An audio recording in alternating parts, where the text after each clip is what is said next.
നിന്റെ ഭക്തന്മാർക്ക് വേണ്ടി നീ സംഗ്രഹിച്ചതും നിന്നിൽ ആശ്രയിക്കുന്നവർക്ക് വേണ്ടി മനുഷ്യപുത്രന്മാർ കാണുകെ നീ പ്രവർത്തിച്ചതുമായ നിന്റെ നന്മ എത്ര വലിയതാകും. 31 സങ്കീർത്തനം 19 വാക്യം ഈ പ്രഭാതത്തിൽ നമ്മോടായി സംസാരിക്കുമ്പോൾ നാം ഒന്ന് തിരിഞ്ഞു ചിന്തിച്ചേ. നമ്മുടെ ജീവിതത്തിൽ നമ്മുടെ യോഗ്യത നോക്കാതെ നമുക്ക് തമ്പുരാൻ ദാനമായി തന്ന ഒരുപാട് നന്മകൾ, കുഞ്ഞുങ്ങൾ, ആയുസ്, നമ്മുടെ ജോലി മേഖല, നമ്മുടെ സാമ്പത്തിക നന്മകൾ, അങ്ങനെ എന്തൊക്കെ വലിയ കാര്യങ്ങൾ. ഈ ദൈവത്തെ സേവിപ്പാൻ ഇറങ്ങിയ നാൾ മുതൽ ഇന്ന് വരെയും നമ്മെ വഴി നടത്തിയ വിധങ്ങളെ ഒന്ന് ഓർത്താൽ അത് അത്ഭുതങ്ങൾ മാത്രമാണ്. ഈ പ്രഭാതത്തിൽ നമുക്കവന് നന്ദി പറയാം.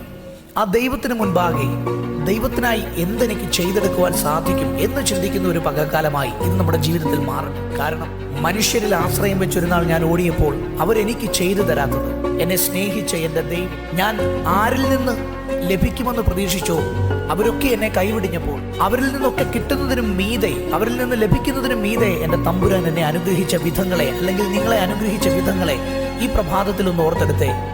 ഓരോ ദിനരാത്രങ്ങളും കഴിഞ്ഞു പോകുന്നത് അവൻ്റെ കൃപയാലാണ്. മറന്നു പോകാതെ രാപ്പകലില്ലാതെ അവൻ്റെ തിരുമുൻപാകെ അവനെ സ്തുതിച്ചുകൊണ്ടായിരിക്കാൻ എനിക്കും നിങ്ങൾക്കും സാധിക്കുന്നുവെങ്കിലും മനുഷ്യരിൽ ഒരു കാലത്ത് ആശ്രയം വെച്ച് അത് ലഭ്യമാകുമെന്ന് വിചാരിച്ച് കാത്തിരുന്നത് പോലെയല്ല, ദൈവം നമുക്ക് വേണ്ടി ഇറങ്ങി വന്ന് നമ്മെ അനുഗ്രഹിക്കും. ഈ പ്രഭാതത്തിൽ ഒരു തീരുമാനമെടുത്താട്ടെ, ഇനി ഞാൻ എൻ്റെ കർത്താവിന് വേണ്ടി ജീവിക്കും.